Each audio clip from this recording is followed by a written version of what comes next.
लग्न में हो, तो ऐसे व्यक्ति का जो पुत्र होता है स्वयं ही शत्रु बन जाता है।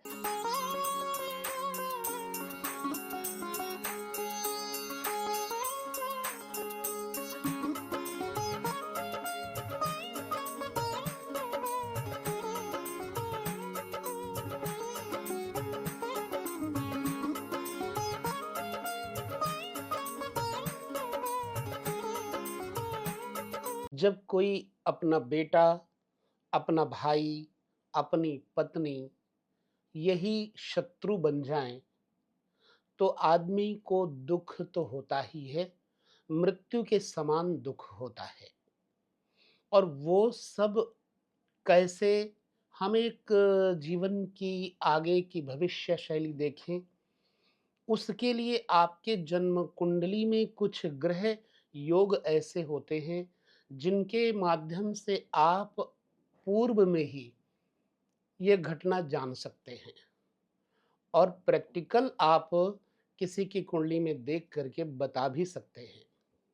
अगर आप वैदिक ज्योतिष में ज़रा-सा भी रुचि रखते हैं, तो ये इतना सहज रूप से जानना आपके लिए और सहज हो जाए, हम उसके लिए आपको नए-नए आयाम खोज करके देते रहते हैं। तो आज का जो यह टॉपिक है तो 6th हाउस को लेकर के ही, और किस कंडीशन में आपका बेटा ही आपके साथ दुश्मनी कर लेता है। ऐसे बहुत घर देखे हैं, ऐसे बहुत लोगों के परिवारों में देखा है कि पुत्र के द्वारा कई बार हत्या तक हो जाती है माता-पिता की। कब और कैसे, ये चर्चा तो करेंगे, लेकिन उससे पहले एक बहुत आवश्यक सूचना आपको बता दूँ।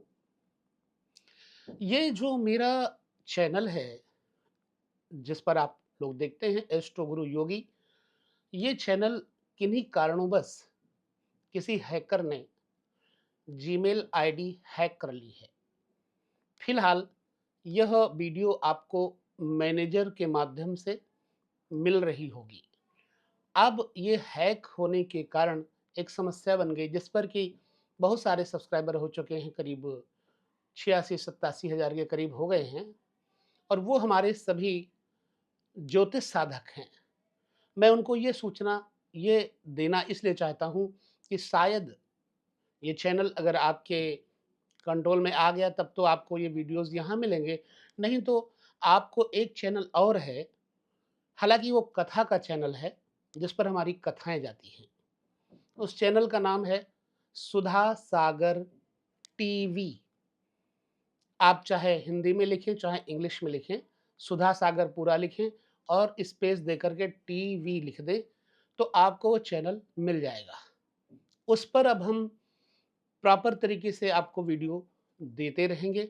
यदि आपने नहीं सब्सक्राइब किया है, तो उस चैनल को सब्सक्राइब ज़रूर कर लीजिएगा, क्योंकि हो सकता है यह चैनल आपको आने वाले समय में वीडियो ना दे सके, लेकिन हमारे जो साधक हैं, ज्योतिष साधक, उनको परेशानी ना हो, उनको लगातार हमसे जुड़े रहने का जो अवसर है मिलता रहे, तो ये चैनल आप सब्सक्राइब ज़रूर कर लीजिएगा। है तो कष्ट की बात, परंतु फिर भी संयम, धैर्य के साथ हम आगे बढ़ते रहेंगे।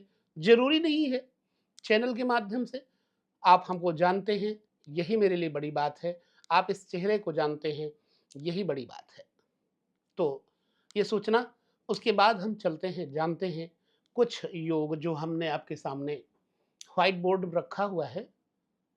इस पे हम चलेंगे और जानेंगे ये 12 खानों के बारे में। पहला घर, जिसमें कोई राशि नहीं है, हो सकता है आपकी कोई राशि हो, उस राशि के हिसाब से आपको देखना है। छठा घर, तो यह 1, 2, 3, 4, 5 और 6, 6 घर का 6th हाउस का जो लॉर्ड है, वो कहाँ बैठ जाए, वो तो आपकी कुंडली में समयानुसार देखना पड़ेगा।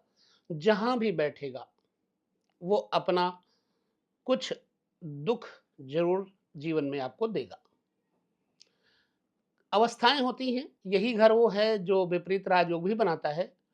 तो हम प्रत्येक योगों पर आपको समय-समय पर सूचित करते रहेंगे। कब बनता है, कैसे बनता है, लेकिन ये जो आपके सामने अभी सिद्धांततः हम चर्चा करेंगे, वो आप एक प्लेलिस्ट में जाइएगा, एस्ट्रो गुरु योगी क्लासेस के नाम से, उसमें बहुत सारे वीडियोज़ योगों के आपको मिल जाएँगे। और एक बात, ये वीडियो आपके पास सुरक्षित हो जाएँगे तो अच्छा रहेगा, क्योंकि इन फ्यूचर ये प्राइवेट कर दिए जाएँगे। चलिए, छठे घर, हम एक पॉइंट ब्रेन में बिठा लेते हैं। छठे घर, छठे घर का स्वामी, आठवां घर, आठवें घर का स्वामी, 12वां घर, 12वें घर का स्वामी। ये सब दुह स्थान कहे जाते हैं, यानी दुखद हैं। ये राहु केतु शनि से भी ज़्यादा दोष रखते हैं। अगर शत्रु का विचार करें तो पहले हम कुछ योगों पे आपको बता देते हैं। लाभेश, जो आय भाव का स्वामी है, उसको लाभेश कहते हैं।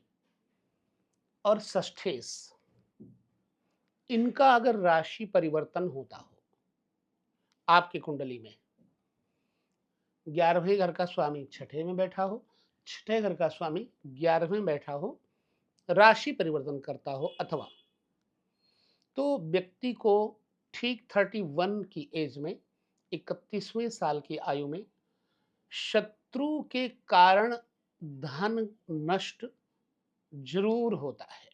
Number 1 point. नंबर 2, पंचम भाव जो यहां पर है वो छठे घर में बैठा हो, और छठे घर का स्वामी पंचम घर में बैठा हो, या फिर पंचमेश षष्ठस्थ हो, षष्ठेश की युति गुरु के साथ हो। गुरु पुत्र कारक भी होते हैं। छठे घर का स्वामी यदि गुरु के साथ बैठा हो, षष्ठेश और गुरु की युति हो, व्यय भाव का स्वामी व्यय भाव लग्न में हो, जो यहाँ का स्वामी है वो लग्न में हो, तो ऐसे व्यक्ति का जो पुत्र होता है स्वयं ही शत्रु बन जाता है बाप का। हम यहाँ पर आपको लग्न बनाकर बता देते हैं ताकि आप कंफ्यूज ना हो। लग्न कोई भी हो सकता है। हम यहाँ लग्न ले लेते हैं। किस कंडीशन में यह बात आती है? जन्म कुंडली में पंचम भाव का स्वामी छठे बैठा हो, एक शर्त। दूसरी शर्त है कि छठे घर का स्वामी गुरु के साथ बेश गुरु के साथ बैठा हो और बेश लग्न में हो, तो अपना पुत्र ही जातक का दुश्मन बन जाता है। इसे हम लग्न के माध्यम से ही समझ लेते हैं। मेष लग्न लगा देते हैं।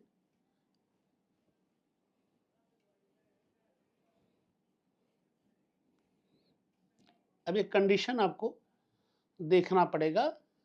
किसी की कुंडली बन रही हो तो सचेत कर देना, उपाय पहले ही कोई ना कोई कर दिया जाए। पंचम भाव का स्वामी अब यहां सूर्य है। ठीक, ये हो गया पुत्र, छठे घर में बैठ जाए। यहां पर पेन में चेंज कर देता हूं ताकि आपको डिजिट समझ में आए।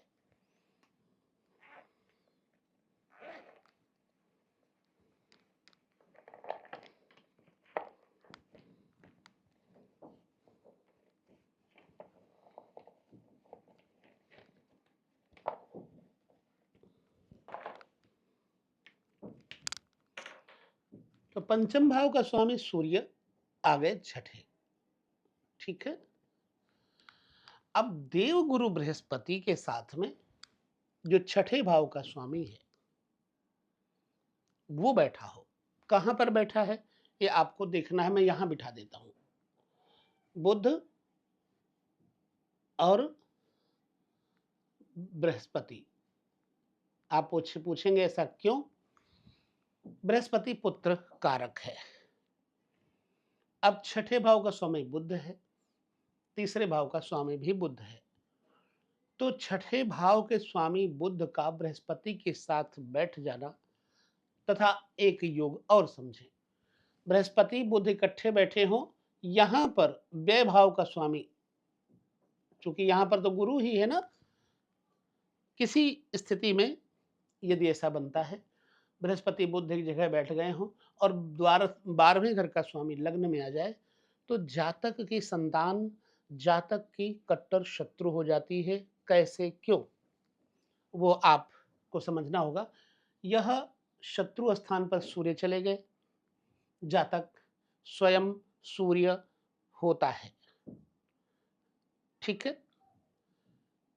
उसके बाद यहाँ का स्वामी जो बुध है, शत्रुता करने वाला, बृहस्पति के साथ यानी पिता के साथ बैठ गया और व्यय भाव का स्वामी लग्न में हो जाए, तो जातक का बालक बच्चा अनावश्यक व्यय करेगा, अपनी मर्जी से अपनी इच्छानुसार चलेगा, स्वतंत्र परिवेश में रहने के कारण जातक अपने पिता से ही दुश्मनी ले लेगा और पिता के ऊपर हावी रहेगा।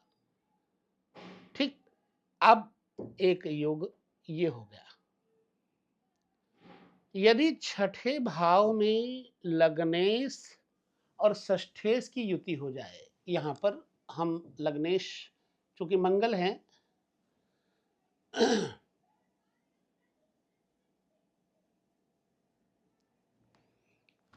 लग्नेश मंगल यहाँ बैठ जाएं और छठे भाव का स्वामी जो बुध है वो भी बैठा हो, लग्नेश हो गया और छठे भाव का स्वामी छठे घर में बैठ जाए, तो जातक को 19 साल की उम्र में कुत्ते के द्वारा काटे जाने का भय बना रहता है।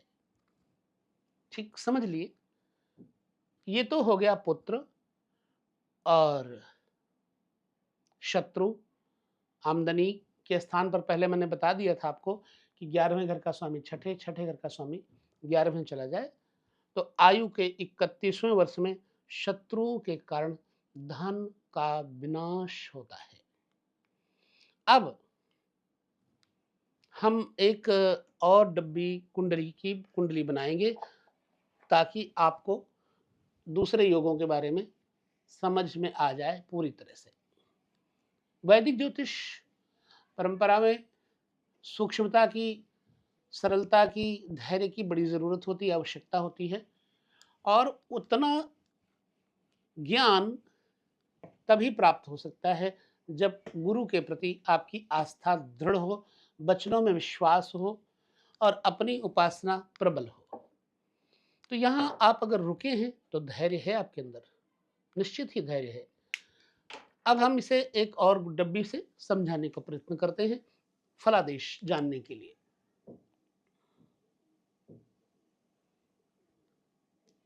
लाइन सीधी या टेढ़ी हो सकती है, लेकिन बात पते की होगी।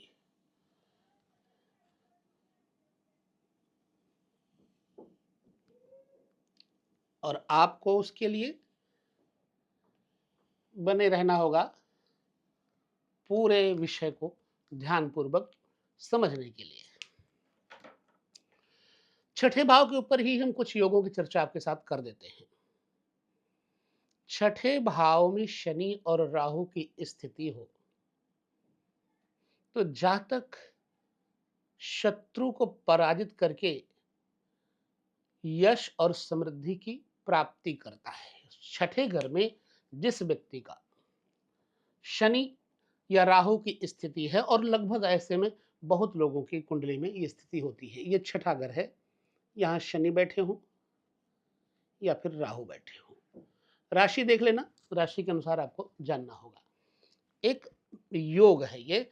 अगर छठे घर में शनि या राहु बैठे हैं और उनके साथ में कोई शुभ ग्रह ना हो तो जरूर इसका ध्यान रखना, नहीं तो कुछ कम हो जाएगा योग। ऐसी स्थिति में जातक अपने शत्रुओं पर हावी रहेगा। शनि प्रबल, क्रूर, पापग्रह है, राहु भी है, तो ऐसा व्यक्ति दूसरे के ऊपर हावी प्रभावी होकर क्रूरता के साथ, बल के साथ पराजित करने की क्षमता रखता है। एक बात ये हो गई। अब दूसरा योग और आपको बता देते हैं। ये आप अपनी डायरी पर नोट भी कर सकते हैं और इसका प्रतिफल हमने देखा है, बताया है लोगों को, बीता है। छठे भाव में सूर्य और मंगल की युति हो जाए, जिस व्यक्ति की सूर्य और मंगल, ध्यान से समझेंगे ऐसा क्यों है? सूर्य लग्न का कारक है, पिता का कारक है, और मंगल भ्राता तथा भुजा तथा रक्त इत्यादि का कारक है। सूर्य मंगल की युति छठे घर में हो तो व्यक्ति को दुर्घटना के कारण मृत्यु का भी सामना करना पड़ सकता है। अगर जल तत्व राशि है यहां पर, तो दुर्घटना होगी पानी से। ठीक है, जल तत्व राशि कौन सी है, इसे आप समझ लें, कर्क, ठीक है, वृश्चिक और मीन, ये जल तत्व की राशियां हैं।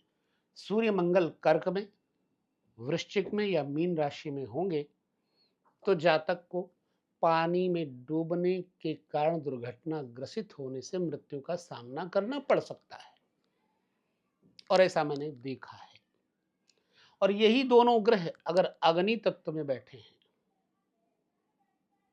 तो व्यक्ति को विद्युत, बिजली से और अग्नि में जलकर के विस्फोट इत्यादि के कारण, गोला बंदूक इत्यादि के कारण जातक की दुर्घटना में मृत्यु होने की आशंका रहती है। भू तत्व राशियां, अब पहले तो अग्नि तत्व के बारे में आपको बता देते हैं, जल तत्व के बारे में बताया, कर्क, वृश्चिक, मीन, ये जल तत्व राशियां हैं। अग्नि तत्व मेष राशि, सिंह राशि और धनु राशि, इसमें अगर सूर्य मंगल बैठे हैं तो जातक की मृत्यु अग्नि, विस्फोटक पदार्थ, विद्युत, बिजली से होने का पूरा भय रहता है। अब भूमि तत्व राशियां कौन कौन सी हैं, इसे भी हम समझ लेते हैं। वृष राशि पृथ्वी तत्व है, मकर राशि पृथ्वी तत्व है, और जो मेष, वृष, मिथुन, कर्क, सिंह, कन्या राशि भी पृथ्वी तत्व है। समझ ले, वृष, कन्या और मकर, ये पृथ्वी तत्व की राशियां हैं। इसमें अगर सूर्य और मंगल बैठे हों छठे घर में तो व्यक्ति को वाहन दुर्घटना से मृत्यु का भय देती है। बहुत फैक्ट है इस चीज का। अब एक तत्व रह गया वायु तत्व। सूर्य मंगल ही है, लेकिन वायु तत्व राशि कौन सी है, इसे हम आपको बता देते हैं कि मिथुन राशि वायु तत्व है, कुंभ राशि वायु तत्व है, तुला राशि वायु तत्व है। पहले मैंने बताया जल तत्व, दोबारा अग्नि तत्व, फिर पृथ्वी तत्व और वायु तत्व। इन राशियों में यदि वायु तत्व में बैठे हैं सूर्य मंगल तो तूफान और हवा में उड़ने वाले विमान इत्यादि के कारण जातक की दुर्घटना से मृत्यु होने की संभावना रहती है। अब छठा भाव क्या है, ये मुकदमा का कारण भी है, क्योंकि झगड़ा लड़ाई जब होता है तो व्यक्ति के जीवन में मुकदमेबाजी भी शुरू हो जाती है। तो यहां पर छठे भाव और सप्तम भाव के स्वामी एक साथ बैठ जाएं तो व्यक्ति का ससुराल से मुकदमेबाजी में धन का नाश होता है। कोई भी आप लग्न यहां लगा लीजिएगा, यदि यहां का स्वामी, यहां का स्वामी यहां छठे में बैठ जाए, षष्ठेश और सप्तमेश की युति कहीं पर भी हो जाए, यहां का स्वामी, यहां का स्वामी, तो जातक अपने ससुराल से मुकदमा इत्यादि हारता है, लड़ाई होती है, जीत भी सकता है, या फिर पत्नी तथा साझीदार जो आपके पार्टनर हैं, business partner, life partner and business partner, दोनों के साथ आपकी ज़िंदगी में झगड़ा-विवाद हो सकता है। एक बात ये नोट कर लो, चतुर्थ भाव का स्वामी और छठे भाव का स्वामी आपकी कुंडली में एक जगह बैठा हो, चौथा भाव और छठा भाव का स्वामी, यहाँ हम हटा देते हैं इसको। अब यहाँ हम आपको समझा देते हैं। चतुर्थ भाव और छठे भाव का स्वामी, ये दोनों की युति अगर होती है कहीं पर, तो जातक का जमीनी विवाद होता है, आवासी संबंधी है, जिसमें झगड़े से बहुत नुकसान होने की आशंका रहती है। अब षष्ठ भाव का स्वामी और अष्टम भाव का स्वामी एक जगह बैठा हो तो जातक की पैतृक संपदा के लिए कानूनी लड़ाई होती है। यानी अष्टम भाव और छठे भाव के स्वामी एक साथ कहीं बैठे हों तो षष्ठेश और नवमेश राइट यहां पर आ जाते हैं।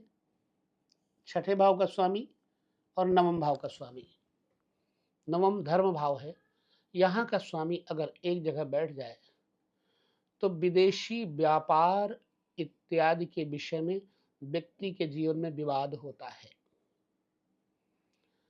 षष्ठेश नवेश की युति विदेशी व्यापार इत्यादि के कारण जातक को कानूनी विवाद देता है। छठे भाव का स्वामी 12वें भाव में हो तो जातक ऋण, रोग और शत्रु भय से मुक्ति पाता है। ये एक अच्छा योग है। ये 12वां घर है। छठे भाव का स्वामी अगर 12वें घर में हो तो रोग, ऋण, शत्रु भय आदि से व्यक्ति को मुक्ति मिलती है। जिस साल में ऐसा योग बन जाए वर्षफल में, समझ लेना बढ़िया है। षष्ठेश और व्ययेश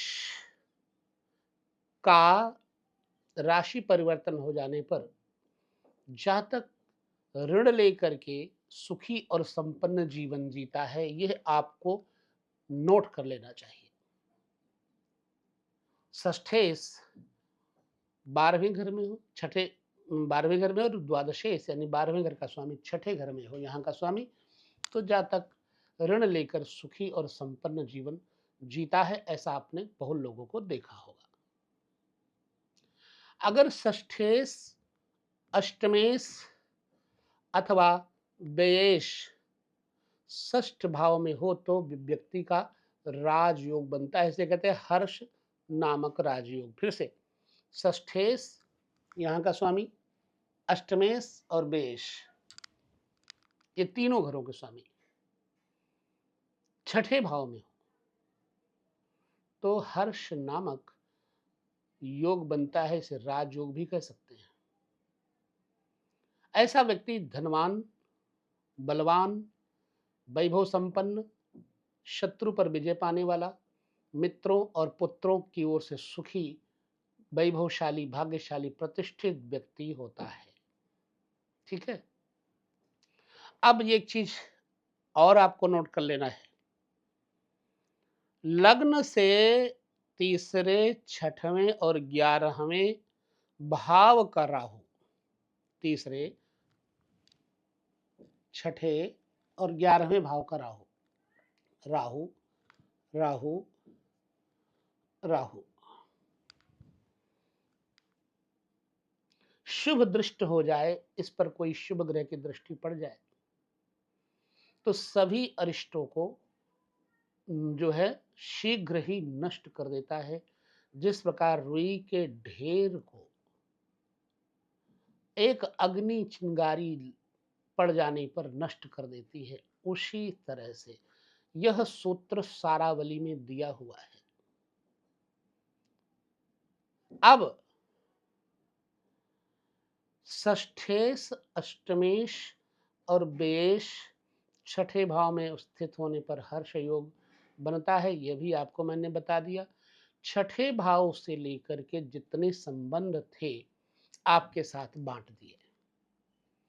सातवें भाव के सूत्रों को लेकर के हम चर्चा करेंगे और आपको बता दूं, कभी भी अपने को विद्वान नहीं समझना, सब कुछ जान लो तब भी, क्योंकि भगवान करे वही हो सकता है। ईश्वर भक्त है कोई तो उसके सामने ग्रहों का कोई जोर नहीं चलता। तो कभी भी भगवान के भक्त पर, संत पर, योग्य साधक पर इन ग्रहों का बल कमजोर पड़ जाता है। भक्ति का बल ही सर्वश्रेष्ठ बल है। तो यदि आपके पास ये बल है तो निश्चिंत रहें, आपके ऊपर कोई भी दुष्प्रभावी ग्रहों का प्रभाव नहीं पड़ेगा, क्योंकि साधु के पास तो खाली लंगोटी है, कोई क्या छीनेगा। साधक के पास इष्ट की शक्ति है, कोई क्या लेगा। ऐसे ही आपको इन सूत्रों को केवल उनके लिए जो आपके साथ अपना दुख बांटने आते हैं, उनके साथ आजमाइएगा और उनको रास्ता बताइएगा, यही प्रयत्न करिए। बस अगले भाग में हम देंगे सप्तम भाव के सूत्र, देखते रहिएगा। फिर कहता हूं कि आप सुधा सागर टीवी चैनल जरूर से जरूर सब्सक्राइब कर लीजिएगा, यदि आपको वीडियो लगातार चाहिए तो। हो सकता है कि ये चैनल ना आपको मिले कुछ दिन में, हैक होने की वजह से। सूचना भी है ये, सावधानी भी है। इसी के साथ लेता हूं विदा। नमस्कार, जय श्री कृष्ण।